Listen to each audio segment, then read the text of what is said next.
Well, hi everybody. Is it Hi. snowing where you are? Yes. Snowing? Yeah, big time. Big time Really? snow here.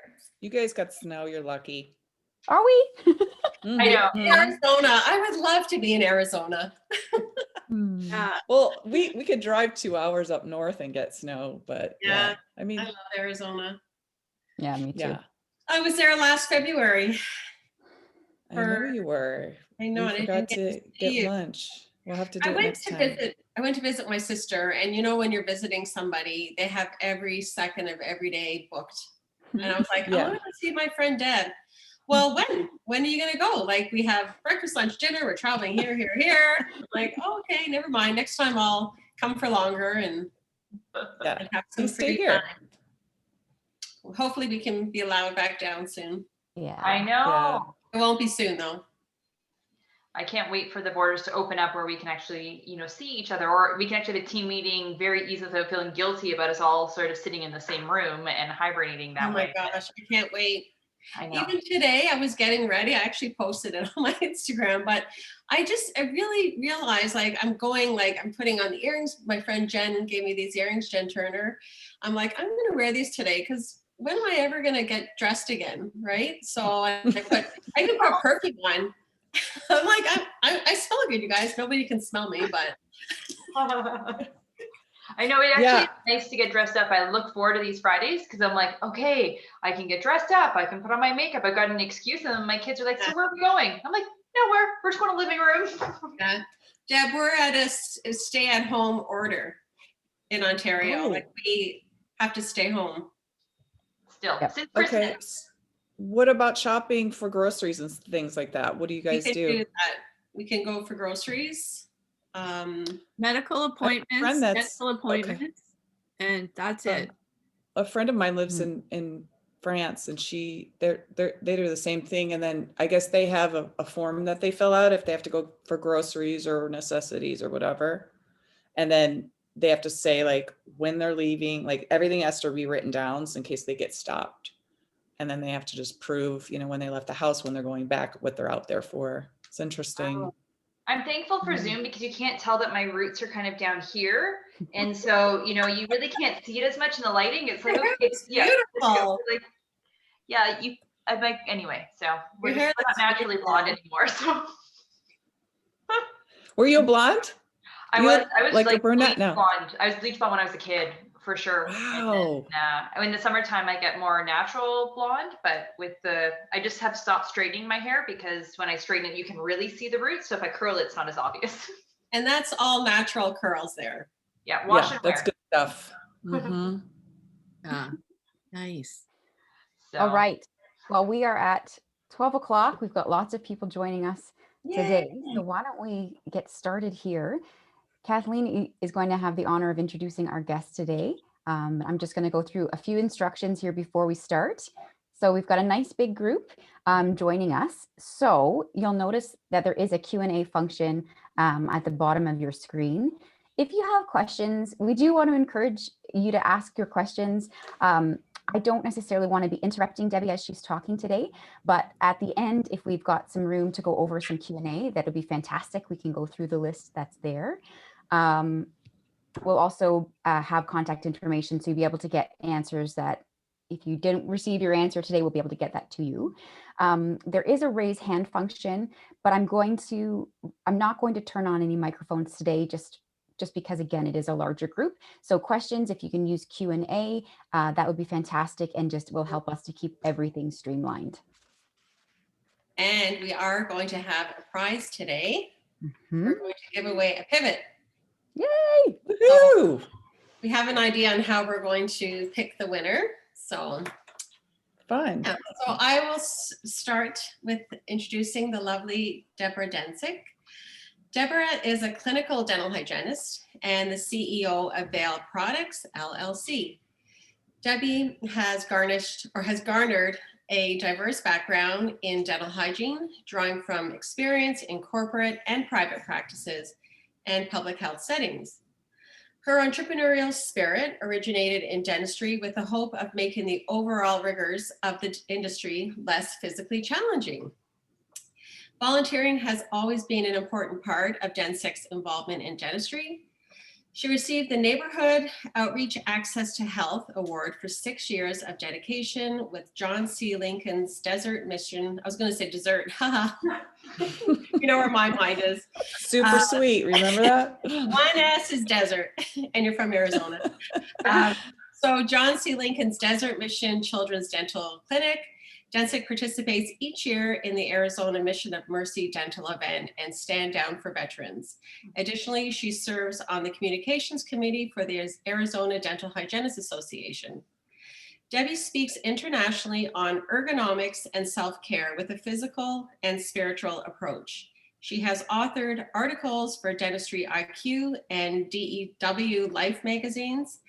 Dencek holds a Bachelor of Science from Northern Arizona University. She is a certified ergonomic assessment specialist and a certified yoga instructor. Dencek developed and patented CordEze, a line of products comprised of wristbands and adapters that promote proper ergonomics and clinical efficiency. She is passionate about improving the dental industry standards and reducing the rate of incidence of work-related injuries among dental professionals. So wow, that's a great bio, Debi. Yeah, so we're so honored to have you here. Yeah, Thank you. Awesome. I met you how many years ago? Maybe 4 or 5 years ago, when you you were just starting with the whole CordEze line, and now we're very fortunate to be distributing CordEze through RDHU. So we are very excited to hear about your journey. So we thought, let's start off by finding out what led you to developing the CordEze line. Well, thanks for that introduction. That was long, I know, and but yeah, I mean, I've been a hygienist for over 10 years. So I haven't worked clinically full time, and I like bow down to those who can. But when I was in hygiene school, I have a creative mind. I think most hygienists do anyway, and it doesn't really even matter if it's personal or professional. Everywhere I go, I'm looking at things and thinking about how I can make them better, different, more efficient. I can't shut it off. So when I was in hygiene school, during clinical, which I think we all love clinic the best when we're learning, and I would just kind of just sit there, and my brain would just, you know, it was going to bust out of my head at times because there were so many things. I just would look around and see that I could make different and be more efficient in our processes. And some of the instructors liked it, and most of them hated it. You know, they'd be like, "Okay, Deb, just shut up and do what we say." You know, like, "You're the student, remember that." It was like years of hazing, but but that's just how I roll. And I always did a lot of stuff in school with I would see like processes and papers and things like, well, I could do this on Excel. It's better for infection control. It's better, you know, it's more efficient and all those things. So my brain just kind of works, it behaves that way, and it just is a natural thing for me. So when I went and I did do clinical hygiene, again, I was working part-time, and in the very beginning, I was doing mostly volunteering and temp work. And I just felt that I love power scaling, and I kind of always migrate to that first. But I was fixing my cord and adjusting my cord all of the time, and there was just constant discomfort with it. And I guess I was like most people, I think, with regard to CordEze, at least the people I talk to, they don't realize how much weight and how much pull force is on them consistently when they're using corded handpieces, ultrasonic scalers, and now the HVE hoses. You just don't realize that we're so hyper focused on patient care that it doesn't cross our minds. So with that, I felt like, man, I just want to do something with this cord. I want to make sure that it's not an issue for me. And so I started making prototypes, put one foot in front of the other, and I came up with CordEze. That's awesome. Mm-hmm. So the benefits of CordEze obviously go without saying. It's a very good thing for ergonomics. How does it actually work? Like, how did you come up with this idea? Well, I used the principles of Fulcrum, I think, mostly. It was just like I was trying to figure out Because when I was in school, cord management was a thing, but there was no tool for it. So I think the instructors had good intentions in terms of making sure that we were as ergonomic as possible, but especially through CordEze and doing ergonomics talks and education for students and things, I found out that there's really no curriculum-based information out there. There's nothing, like for me, ergonomics was stuck in a didactic course, and I was like, and I was always the one, eating a granola bar in the back of the room, like, yeah, I'm good, like this isn't going to hurt me. But it affects us all. I mean, statistically, almost every single one of us has some kind of pain. So, when I was doing clinical, it just made sense that we had to be able to control that cord or take the weight off of that cord, but it couldn't be something auxiliary. It had to be close to us. It had to be close to the patient. And I just figured that the closer to the source of the weight, the better. So the wrist made sense. And so I started taking it from there and just doing prototypes. I went to Michael's and bought, like I don't know.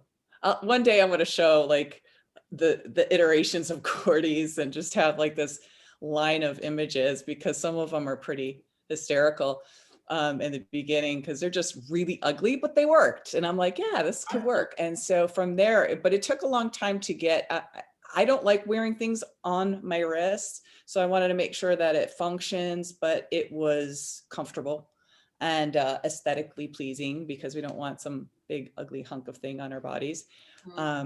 So there were there was a lot of different aspects of it, a lot of thought that had to go into it. Yeah, and now with all the aerosols, it was one of those things that we should have always been using the high vac, but now that's really come to light for us with COVID, and so now we have the wristband for the ultrasonics and piezos and all that, and then we have the pivot for the HVAC, correct? Now, yes, I was gonna say, are schools like implementing this? Like, I can see this being really like, let's get started off right, because I know from people who are practicing for a long time, it's sometimes hard to implement something new and to change what you're doing. So to have it already started with the students, I think would be a great place to start. Yes, I agree. I agree. Yeah. So the aerosol reduction, we had the pivot already. It was in production and I already had it. And so the timing was right when the need came after COVID. And yeah, I agree. I mean, it was always a thing but it was like, oh, you're supposed to be using HVE, but here's the low volume and this is much more comfortable, So, I mean, I think as an industry-wide problem with all the ergonomics issues and risks that we have inherent to the profession, that we want to protect ourselves as much as we can. So if it, although in our head we knew that probably it was the better option, physically it was something that nobody was falling over themselves to incorporate into their day. So now that the HVE is standard and is being taught in schools, I think the pivot's a great option. There's a lot of things out there now. I think the industry just had to kind of shuffle around to try and meet the demand for the change that had come overnight. But the benefit to using the pivot is that it works with all types of HVE hoses, and it allows the clinician to have the high volume suction right near the source of the aerosol. So whether that's your polisher, the high speed for dentists, or ultrasonic scalers for hygienists, you can still use that mechanism of following yourself around the mouth. But it's weightless. You feel like the hose doesn't have any weight that you have to have this power grip.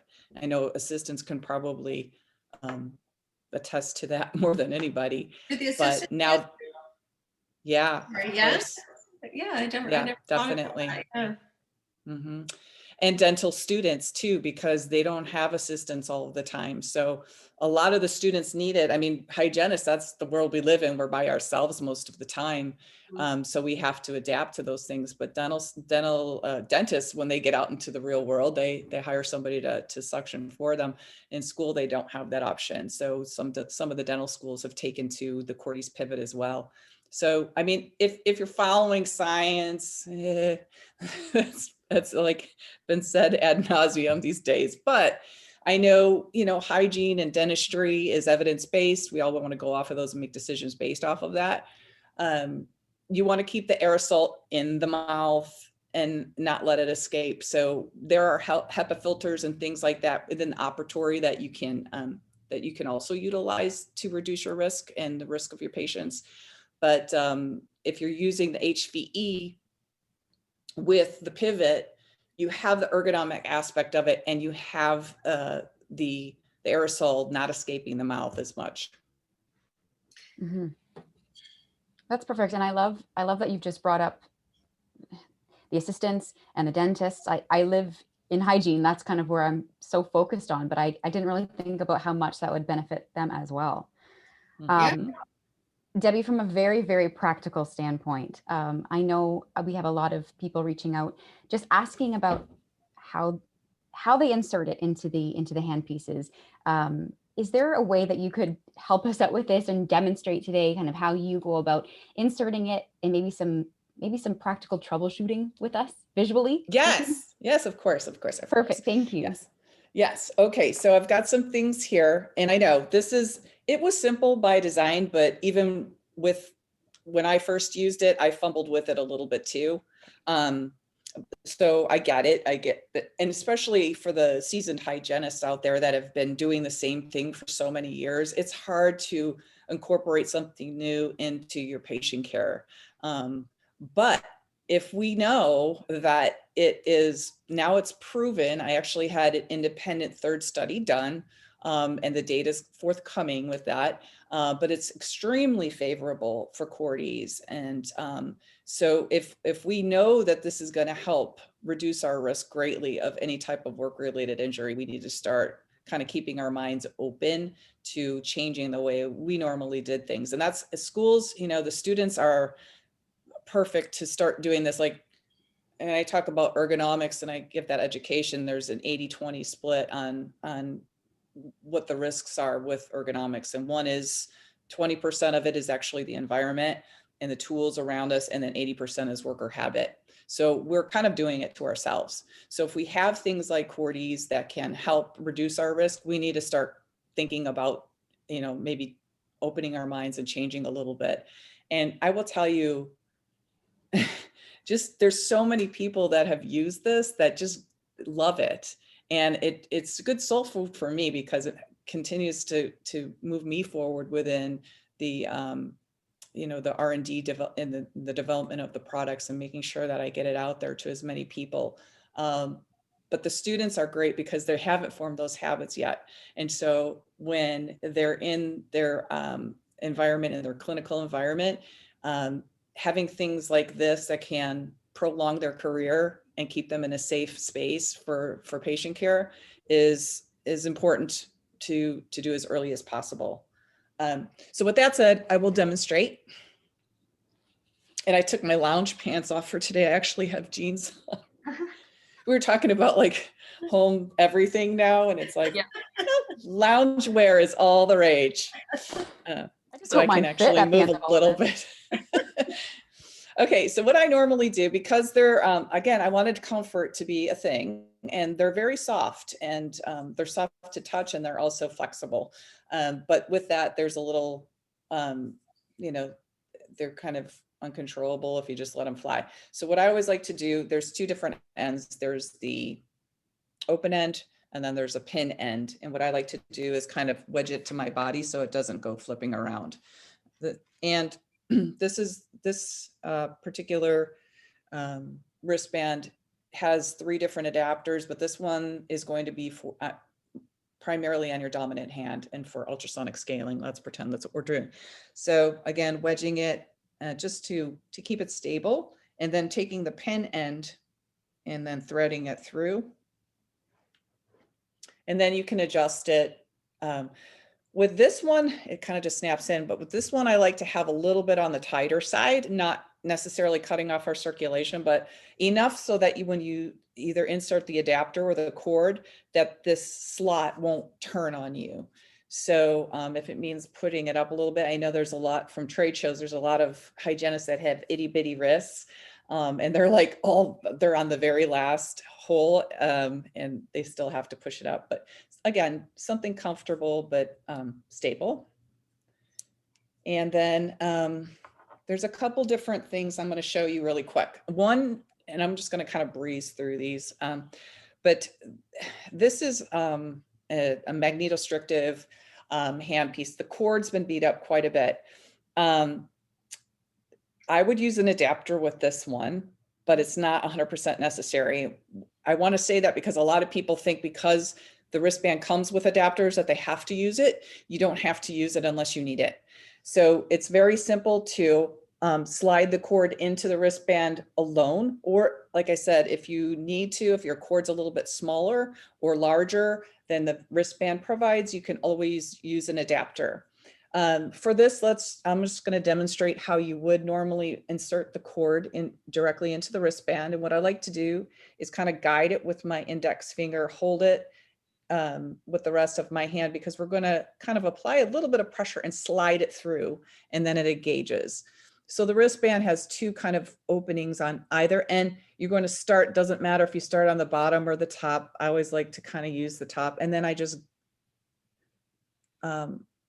press and slide it through and guide it with my index finger, and it goes right in. And to take it out, you simply pull. So it's not more of a push down directly. You want to slide it in. Very, very simple. And then with something like this, you can always play around with the amount of slack, depending on how you practice. If you're high up on your fulcrum, or if you're relaxed and have the handpiece there, it really depends on you. And I like to have a little bit of something on there, but again, it's just total personal preference. And in addition, you can use this on the inside of your wrist as well. It doesn't have to be on the outside. I have a lot of friends that prefer it this way. I think it feels weird. That's just me. But like I said, there's no wrong way. So if this feels much more comfortable, do it. What I would recommend though, is to always start by holding the handpiece the way you normally do in patient care. Don't hold it like this or try and look as you're doing it. It's much easier to get a feel without having to look, just get a feel for what you're doing and where it is. Because if you go in and out, you don't want to have to look. And I always found when people try to do that, it doesn't work as easily for them. So again, just using, we're tactile people, right? We like to feel things. So again, it just really same but opposite on the bottom. So you're just going to take your thumb and kind of thread it through. So always starting with the wrist, with the handpiece in your hand as though you're ready to use it, and then engage. Okay. And I know I make it look easy. It might take a time or two. Honestly, it took me a time or two when I was making it. It's like when we're sharpening with our sharpening guide, everyone always says, you make it look so easy, because we do it all the time, right? But it is easier, right? The more if you use it all day, like a day, second day, you're a pro, it just, right. But we have to be patient and forgive ourselves if we don't be perfect right off the bat. We're all type A. We want perfection all the time. But this is just something that is going to be a little bit different for you in the start. But I will say that it's to your benefit to give yourself the time to get used to it. And then I bet it saves you so much time. Like as you're doing that, I'm thinking, I wonder if you have a study on the efficiency of it. Like how much time do you save in the middle, like doing an hour of hygiene by using that instead of messing around with the cord, do you think? 100%. I actually, that was one of the things that I didn't even really, I mean, I got to set out to manage the cord, of course, but I didn't set out to make the job more efficient necessarily in the respect that when you are using a magnetostrictive or a piezo, you have very limited amount of space that's really effective part of the tool. So, and that's usually like 2 millimeters of space on the tip, on the working tip of that insert. So if you're not adapting it properly, and if you're not applying it properly to the calculus or whatever biofilm that you want to remove, you might as well be squirting the person with water in their mouth, right? We're not really being effective and doing what we want to do. So when I didn't have to fumble with the cord or fix it, or even worse off, sometimes I would negotiate, well, do I want to get around the distal of 15, or do I want to just be comfortable and not do it? Like, you know, and I'm not saying that that's what we want to do, but everybody's imperfect. We don't, you know, we want to, a lot of times we're working against a clock, and the patients don't like what we're doing. And so there's a lot of things coming at us all at once. So if we can just take each little element of what we're doing and break it down and try and improve a little bit anywhere we can, it's going to be super helpful overall. So when it comes to adaptation and activation and all of those things we learned about ultrasonic scaling, if you're not messing with the cord, and this is how I was taught to do it, you know, hold it. So now I've got my pinky, I don't have use of that. And by the way, that's a risk for holding it like this.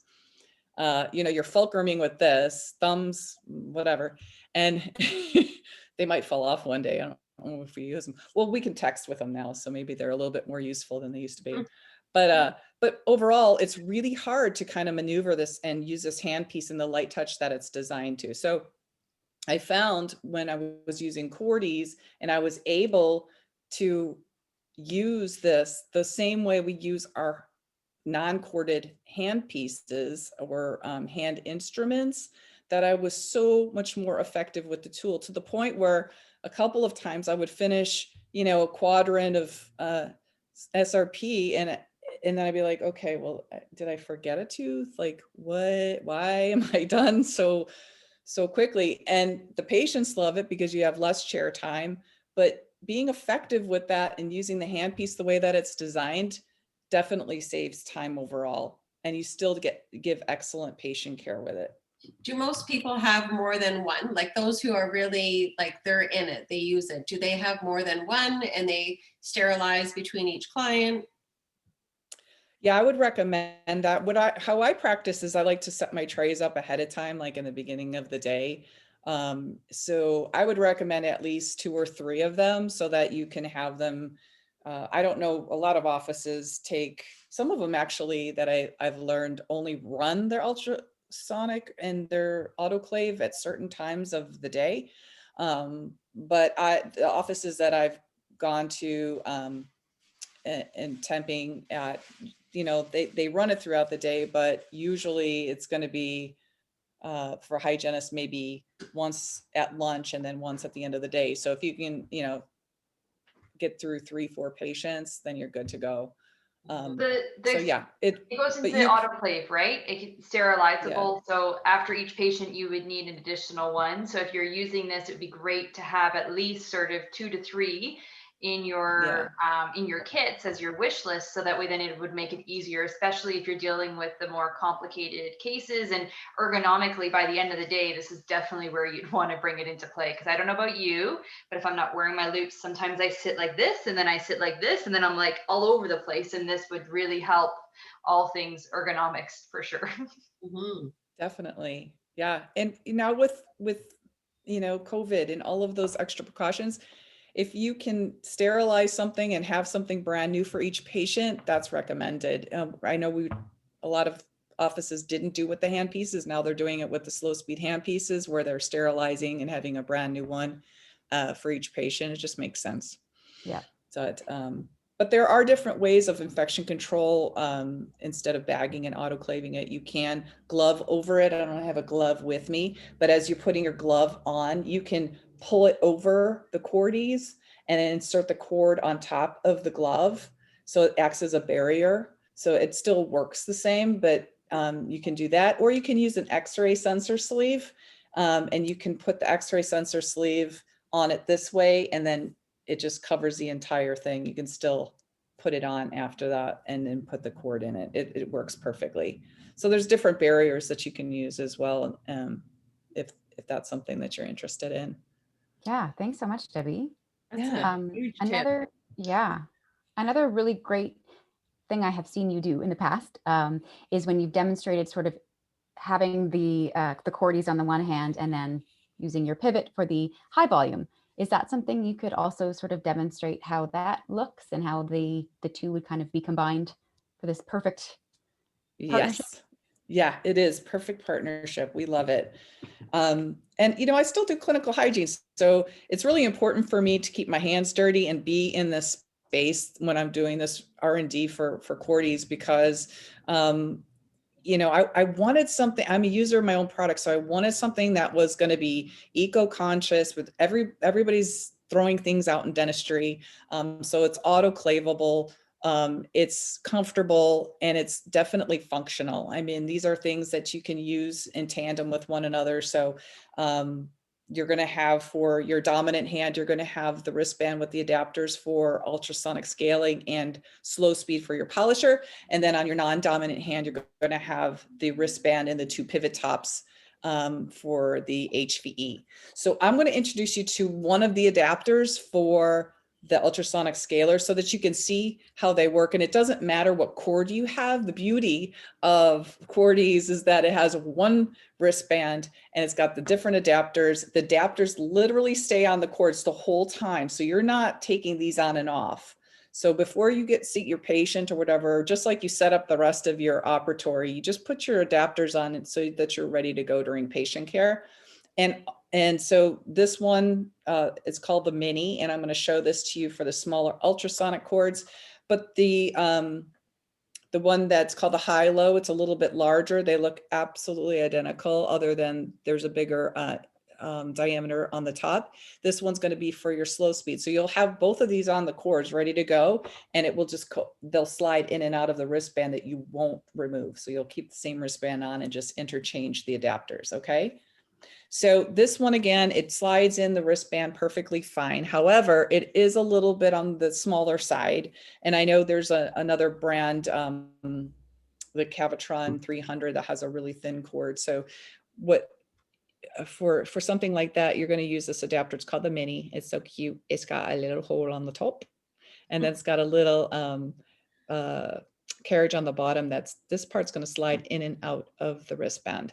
So in order to put it on the cord, all you're going to do, I usually like pinch it a little bit on the bottom so it opens up the slot a little bit, and then again just sliding like you would sliding the cord into the wristband. You're going to slide it into the attachment, and it just kind of stays on there. It doesn't have to go all the way around. It just has to be enough so that it's not going to move. I'm actually going to put this up a little bit more. So once again, always using this and holding the handpiece like you're ready to go during patient care. You're going to take this undercarriage. I don't know if you can see that. Got a little undercarriage. And then you're going to slide that into the wristband instead of the cord. It's so simple, and you're ready to go. I actually love the Mini. It's my favorite. Anytime I can use it, it makes me very happy. And then when you're done, you're just going to slide it back out, and it stays on the cord. So if you want to go back in the mouth, slide it in, take it out. Same thing with the polisher. So that's going to be basically the same thing. When you're done with the ultrasonic scaler, you're just going to keep the wristband on, take your other handpiece and slide the adapter in. When it comes to the pivot, the wristband's a little bit bulkier. It's got a big hole in it because the tops are different. It's designed, it has rivets on the outside, and that's why it's called the pivot. I'm not super creative, so I just take a literal approach to the names. But what I found was when I was creating this, that because a lot of the HVE hoses were so thick and rigid, and they were not forgiving at all in terms of bending, that if I didn't have an element in it that moved, that it would just cause more pressure on the wrist versus holding it with a death grip. Either way is just very bad. And when I go into talk more about ergonomics specifically, I go into why this is bad. But for now, let's just suffice it to say it's bad. But this wristband, again, this one's a little less flexible. It's a little bit harder because of the way that the tops need to fit in there and the weight that it's holding. but I affix it the same way. I always like to put it on my body and then kind of feed it through. Or if you have the itty bitty wrists, like a lot of the little hygienists do, you can always just put it through like that and put it on like a little bracelet. And then find the hole that is most comfortable for you.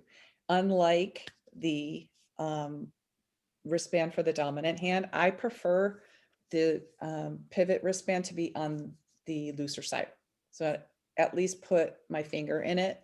It helps me. I've tried it several different ways, but once again, whatever feels natural and comfortable for you, do it that way. For me, it was a lot easier for me to insert the top when I had some room here, and it just allowed the weight to be distributed a little easily, and just it was more effective. So I'm going to use the worst case scenario hose, these old school, like crazy, non-forgiving hose. That said, I will say this is actually the most effective HVE that I've used. I cut, here, let me hold on. Get out of here for a second. It's on the floor. I didn't want to start saying this, but I'm trapped now. When I started using different HVE, I always kind of went back to the standard one, and I cut this little cheap white tip in half.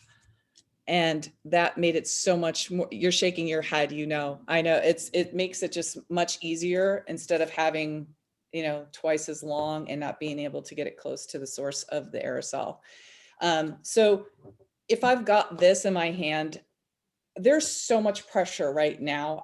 There's really no alternative other than to hold it like this. And I'm just doing this right now. I can feel the tension in my forearm right here.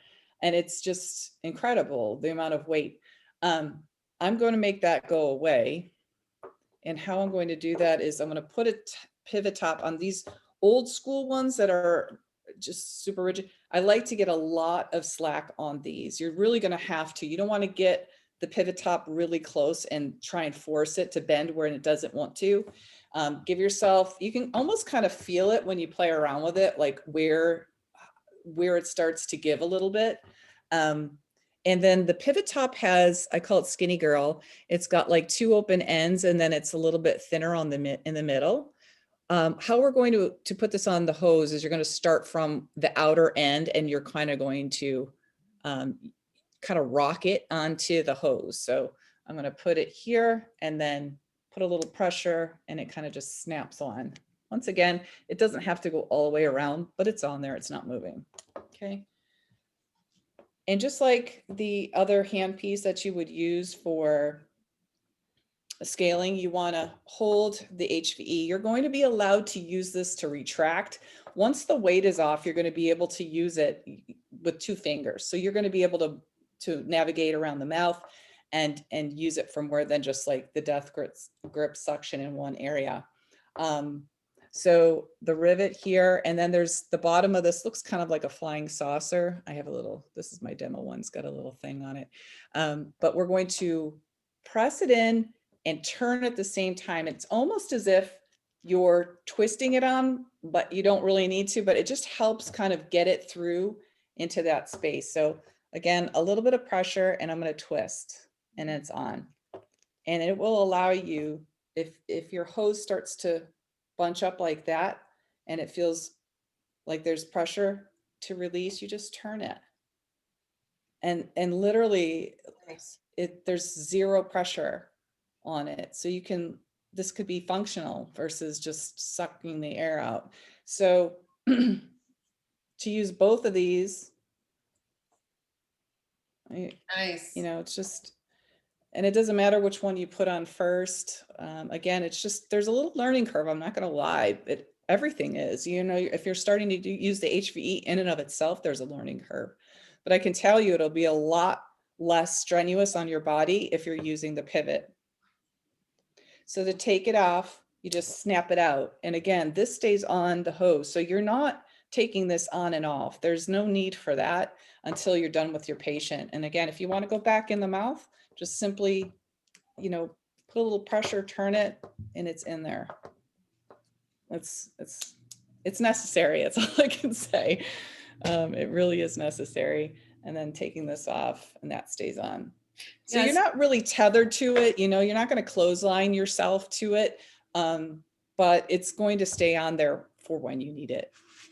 What is the wristband? Sorry, Kath. What is the wristband made out of? There's been a few questions that have come in the chat asking what the material is. It's a TPV, so it's a rubber, Okay. and it's soft and flexible. It's not so soft like a silicone or something like that, because it has to have enough structure to it so that it holds the cords, but it is very comfortable and soft. And autoclavable. And I was just Interesting question. I was gonna say it's one of those things that you know, it's just getting into that habit again, and it's a healthy habit, and you might not notice what it's doing to help you, but it's just like doing fitness every day. Like you're gonna eventually, you know, get healthy, and just think about all that pull that's on you, right? So it's just like you're probably gonna notice such a nice gradual change, and then you're gonna prevent repetitive strain injuries, and you know, possibly, you know, have a longer career because of that, you know? Absolutely. And I think students are in the best position right now that we have CordEze to start implementing that today. Like, don't wait until you hurt, because then we know we're prevention specialists, right? And we're talking to our patients every day about how they need to prevent disease and stay healthy. So we really need to walk the walk. And so when it comes to, you know, prevention of risk and work-related injury and micro traumas and all of those things, we know that periodontal disease doesn't hurt. So we want to make sure that it's not like, well, you know, I've been doing this for 5 years and I don't hurt. It's not to say that those traumas aren't happening. They are happening. We know this, and I have data to support it now, which is great. But it happens, and we know that there's bleeding, there's other symptoms that might not hurt, but the damage is being done. And when your body decides that it's going to tell you it hurts now it's a matter of managing that pain, whether it's through, you know, physical therapy or acupuncture or medication, or, you know, all of these things that are available to us, which are very expensive, and you're chasing the injury versus preventing it.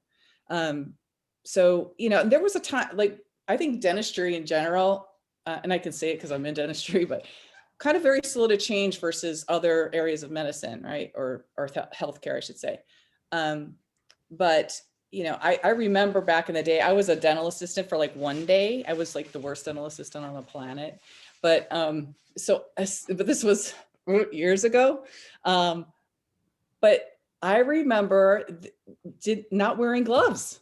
That was a thing.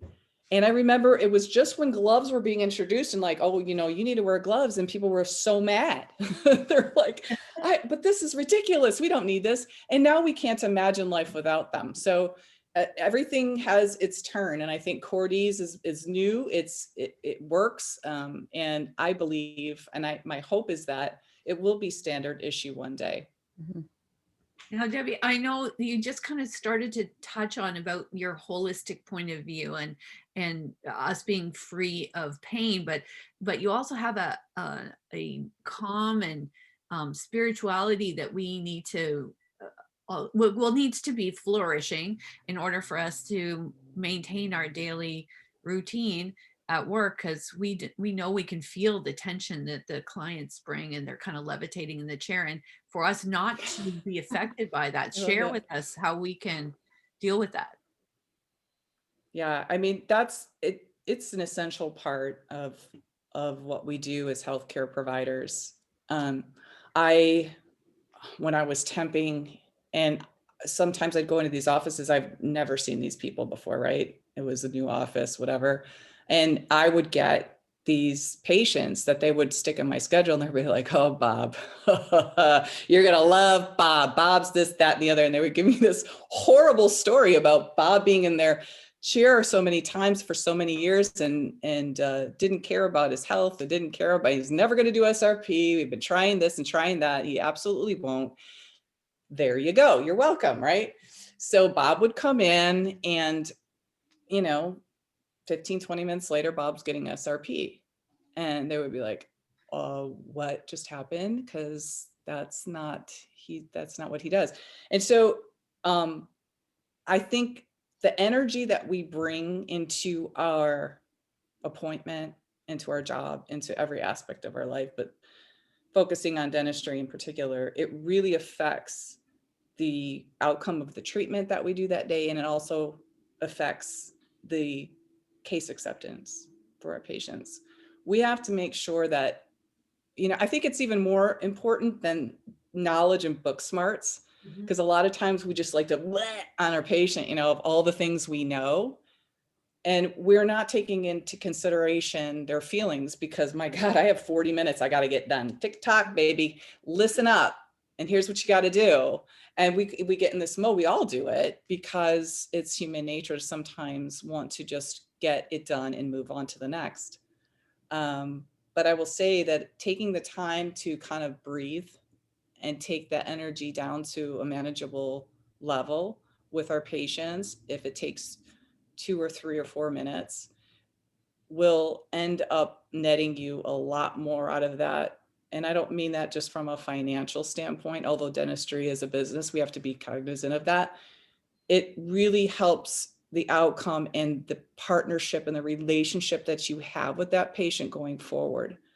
So, when it comes to the Bobs of the world that don't care enough about themselves, and if it depends, and you got to read the situation as it is, but certain people, there's just fear behind that.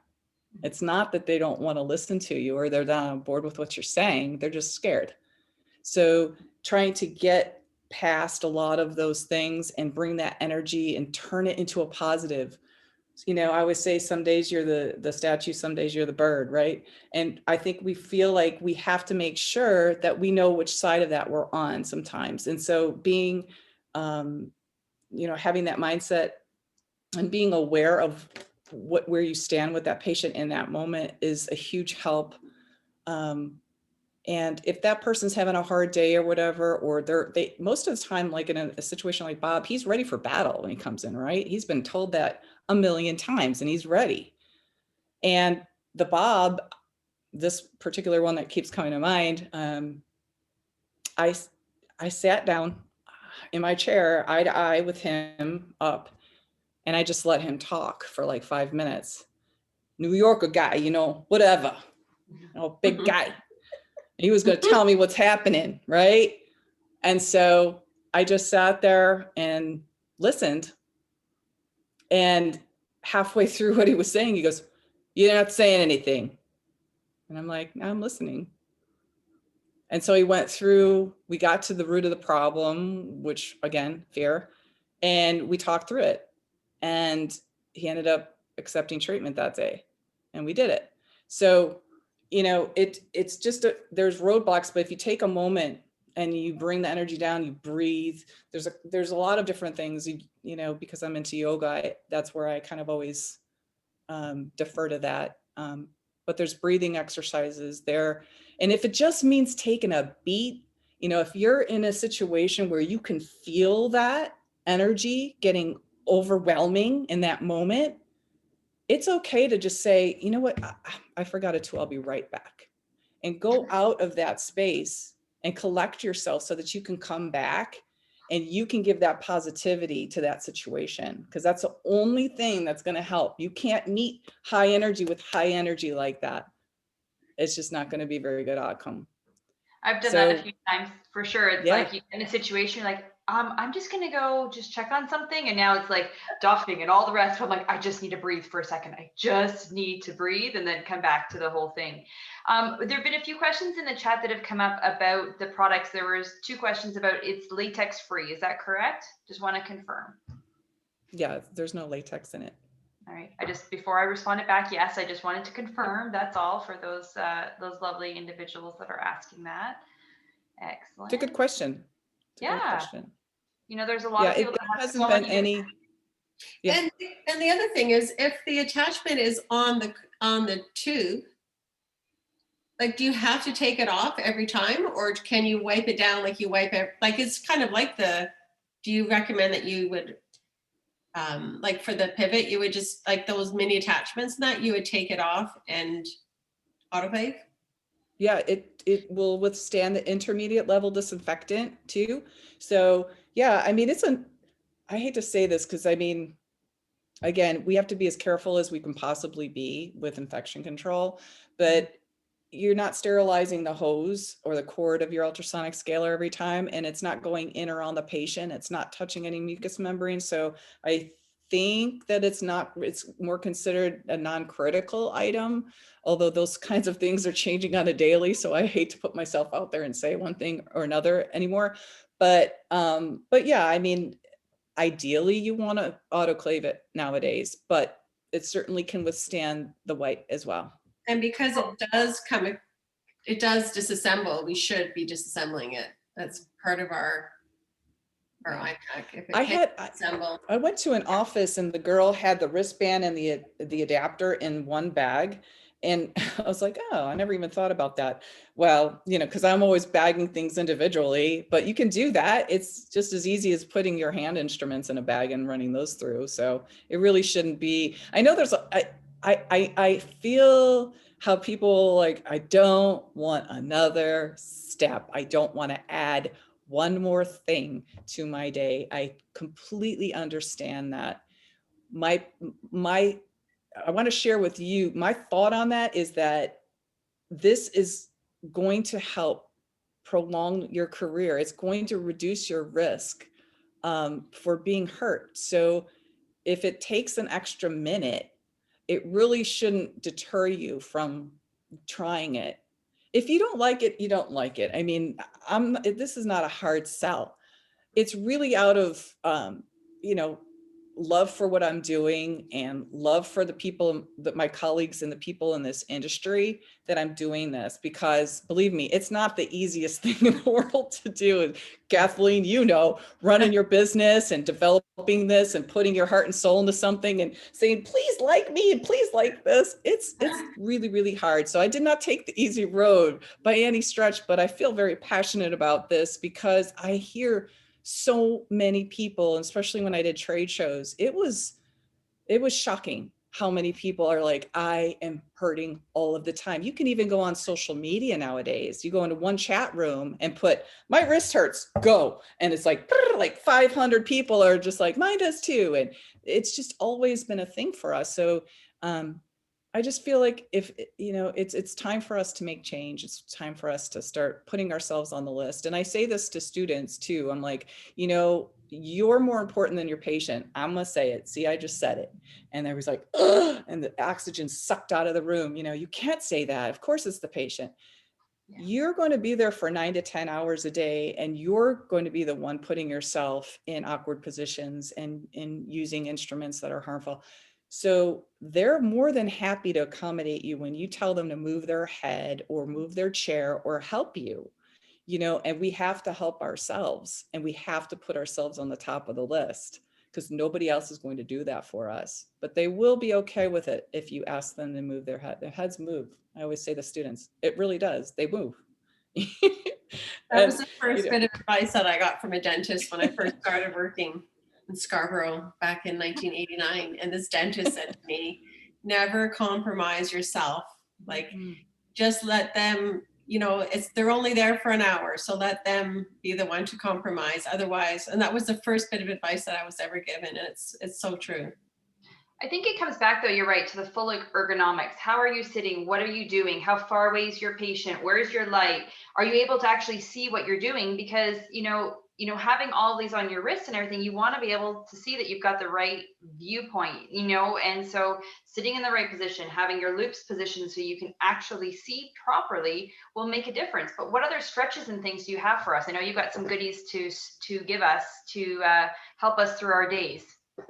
Yes. You know, I've got a more robust CE when it comes to like ergonomics and all that. I go and do the 5 and 6 senses of ergonomics, and we really go into detail. And this, when I go and do an ergonomics assessment, I'm not just looking in the operatory. When you walk into your office, it's everywhere. There's, we have to think about our hearing, the decibel levels on the instruments that we're using, the chemicals we're inhaling, again, the loops, our eyesight is super important, making sure that our visual is there and it's ideal, so we're not putting ourselves in awkward positions.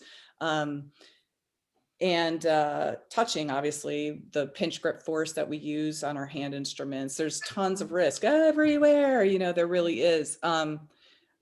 And then there's this other thing, the sensory part of what we do. And I go a little bit more in depth into that part of how we can use yoga, for instance, to hone skills to improve our balance.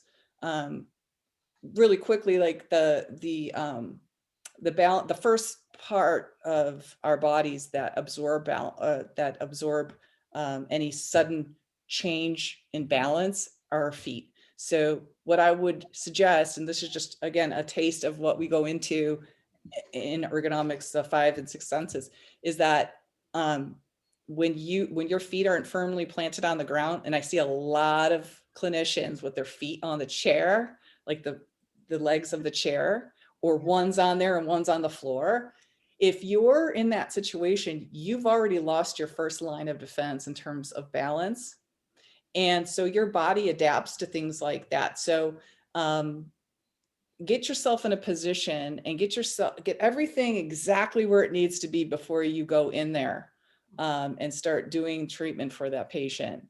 Get yourself as comfortable and as steady as you possibly can. Because if your feet aren't there and your balance isn't with your feet, then it goes up to your hips. And we all have low back problems because of that. Not only because of that, but that's part of it. So again, taking that and dissecting it a little bit makes each little part a little bit easier to navigate and to fix. But in terms of stretching and things like that, we don't necessarily think, I can't say we don't, like, who do I don't know, if maybe some people do. But when I started thinking about doing the CE, it didn't occur to me at first to talk about this, because I guess I assumed that people were kind of doing it already and kind of preparing themselves mentally and physically for the job at hand.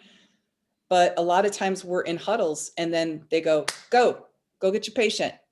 You're running behind already. Now you've got fight or flight already in your brain. Your heart rate is up. You're like, blah, and you're expected to bring some nice positive, low energy, not low, but calm energy to this appointment. What I would suggest and offer is that if you look at an athlete, they don't go in the huddle and they don't say, all right, team, we're going to win this game. Now go make some baskets. My daughter she played basketball through grade school and high school.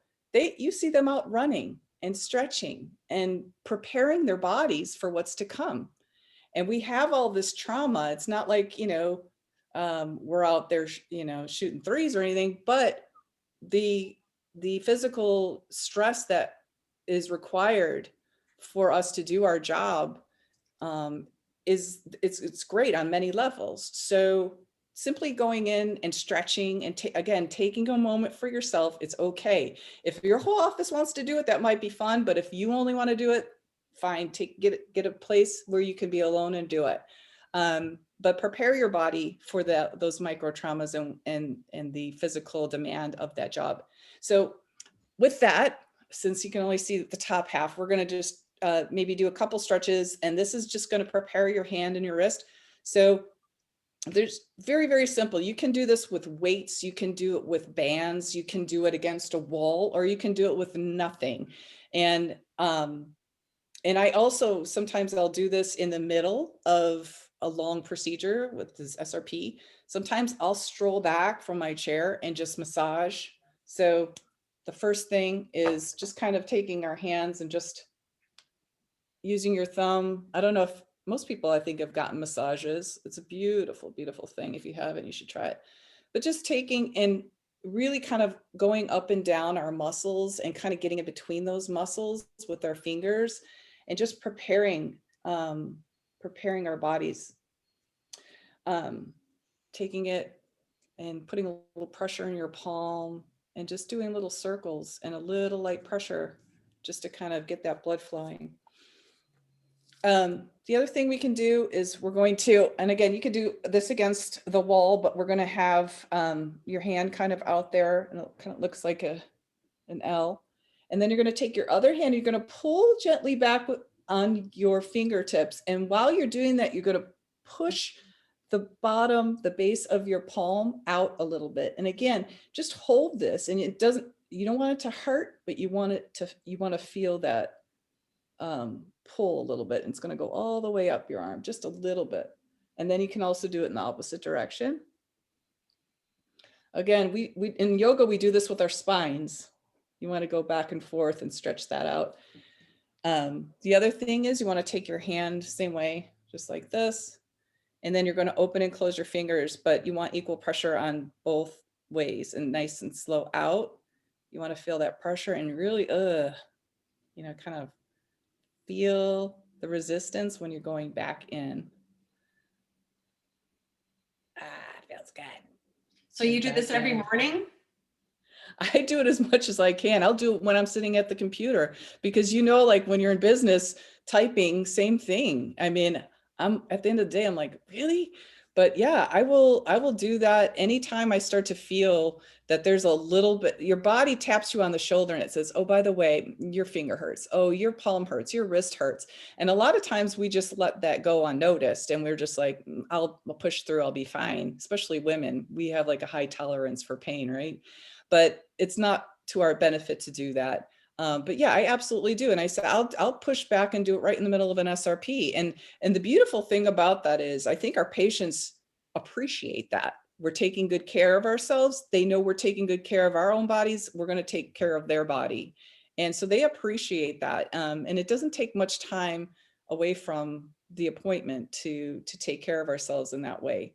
But yeah, there's different hand, and I can go into, there's like this and this, just up. Again, give yourself a little resistance, and you can use these with bands and stuff like that, or open and then closing just your fingers. You can feel that stretch, right? Mm. After portfolio season in January, like we're on the computer all day, so like my wrists are like killing me. It's like, I love that. It's exactly how I feel, right? Between that and the portfolio eye twitches that I get, it's like, I love it. Yeah. So I'm just thinking that we should probably pick our winner. And as you were showing the two, because right now we're just going to give away a pivot, but I think I'm going to include CordEze wristband as well. So I'll get whoever wins is going to be all set. Then I want you to take a picture and send it to us. So we were thinking, since Valentine's Day is coming up, we were thinking, what if we had you type in, if you have a birthday that's close to Valentine's, and whoever actually falls on the day, then perhaps that's our winner. How does that sound to everybody? Yeah, let's start with that. If someone has Valentine's Day as their actual birthday, type that in. And if there's, and if there's more than one, then we'll have to figure that out. Yeah. Kidding. Oh, I thought that was February. I'm like, ooh. Yeah, we've so for the we have closest, February 15th. Lucy, it's February 15th. that's the closest so far. That's so close. Oh, Really? there's I would use the chat for this, everyone. Yeah, chat please. Okay, good. Oh, 13th. We've got one on either side. Woohoo! Marcia is 13th. So maybe we'll just do like so we have we have somebody on. We have one. Oh, we have someone one, is and that's 14th. Oh, Nicole's on. Hi, Nicole.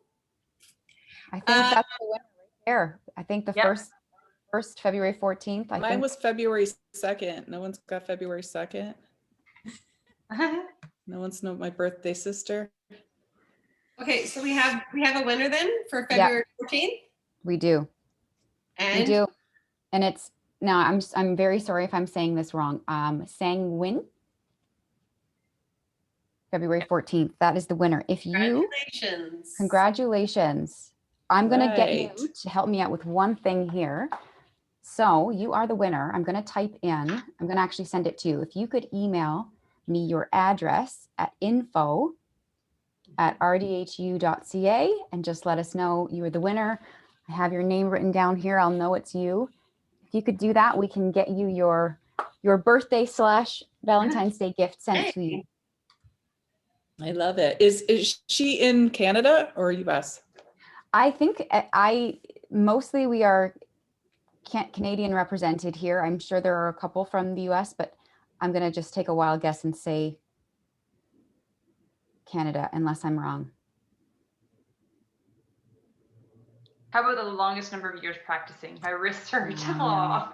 I know. Here's Giselle. I'm at home nursing a fractured wrist. Oh, I feel your pain. Yeah. I started off hygiene. Okay. Run. I showed up with 2 casts on my hands. So I show up as a new student and the teachers were like, do you think maybe you're in the wrong profession? But it was like, I started off, I had tendonitis and I was like playing baseball and then I tried golf and I couldn't even hold my toothbrush. So I was like literally, 2 casts when I showed up for hygiene. It was bad. And then I just strengthened. Pretty impressive. They hyperextend. So I would love these devices that you've created. Yeah. And I love your innovative mind and I look forward to seeing what's next for you. And thank you for being with us here today. And thank you to everybody. That was great. We have a lot of nice feedback saying amazing, great. Oh, yeah. Thank you. And thank you, RDH, and Kathleen, because you're such a beautiful representative up there in Canada. I mean, we've had such conversations about this. And when I started this brand, again, the passion comes out because it was something that I wanted to do it right, and I feel like just doing business with anybody, it wasn't an option. So I thank you, lovely ladies, for putting your time and energy into this and getting it, and doing such a great job up there with representing CordEze. Thank you. Well, I know we went to the CDHA conference September 2019. We were in Newfoundland. And do you remember how busy we were, Beth? Like there were so many people around us. And at the time, we couldn't get it really across the border. And then people were buying it and then spending a fortune on customs. And that's why we said, okay, we'll carry it. So it's all like a bulk shipment that comes in, and we're really happy to be carrying this product. So thank you for putting your trust in us as well. Yes, absolutely. Thank you. And Debbie, I think we're just going to need you. We're going to need you to come back, or I think we have some other plans for you as far as partnering with us in Canada. Lots of people still asking about different stretches, wanting to know just more about ergonomics from you, loops, all of those great things. So I think we're just going to have you do some more for us here in Canada. Oh, I would love to anytime. And I think Carrie has arranged for you to do stuff with us for RDHQ. So if that all goes well, that'll be summer 2021, right, Carrie? Yep, that's the plan. So we'll be able to log in through and do the recorded session that'll go across Canada. So you can tune in for our seminar that will be coming up soon. And we have some exciting courses that are coming up as well. Kath, do you have a list of what we have going on at RDHU in the next few days, or do you want us just to go off the cuff? I've got one tomorrow. Yeah, let's go off the cuff. All right. I've got Connecting the Dots tomorrow, which is running Saturday and Sunday morning from 9 to 12. Anna Louise, what do you have coming up? In February, I'm doing a new course on the classifications, just, really kind of reviewing and then doing your diagnostic statement and using some clinical cases to help you through that. It's just feeling more comfortable. Awesome. Beth, what do you have going on? Oh, we've got myofunctional therapy. It's not mine, but myofunctional therapy is going on. We've got quality assurance coming up. We have lasers, documentation, lots of things. Which is sharpen your skills. Sharpening. So we're going to break off into our own rooms after, and so half the room will come with me, and the other half will go with Beth, and then we can see what you're doing. but the videos will be on and we'll be helping you that way. Absolutely. Yeah. Yeah, and just a couple of practical things here. I know everyone always wants to know about the certificates and post-test. So what'll happen after this is there will be a post-test to get your 1 hour CE from us. So just give us a couple of business days to get that kind of going, and then we will email that out to you. These sessions, as always, are always uploaded onto the RDHU website. You just go to the RDH View tab and you'll see all the episodes there. So if you ever have to work, don't worry, we are here for you. We will have this uploaded, okay? Yeah, and then anyone who is who subscribes to RDHQ, the RDH View goes into their portal as well. So you're getting about 22 hours of CE all in one place. Yeah. Absolutely. Awesome. Yeah. Well, thank you. And if there's anybody, any educators that are on or students that are on that want a demo in ergonomics education for their school, Kathleen, do you want them to contact you directly Sure, and get that set up? And then, you know, I can do something similar for the schools like we did today, but just really more focused on the ergonomics aspect, what it is, why you need it, and how CordEze can help you. Right, that'd be great. And also, if you wanted to do some sort of, Carrie was asking, do we have any sort of special pricing? So perhaps if you want, I don't know off the top of my head, we don't have anything set up for that, but I can see about that. Like if you bought 3, maybe we can do like a 10% off or something. We'll do Yeah, that. we could talk about that. We'll figure something out for sure. All right. Awesome. Great. Well, thank you very much, ladies. It was a pleasure to see everybody together. Debbie, thank you for taking the time to chat with us. If you can stay on for just a second, Deb, that would be great. Of course. Everyone have a good weekend. Thank you. Thank you. Bye. Bye. Bye. All right. Wait for everyone to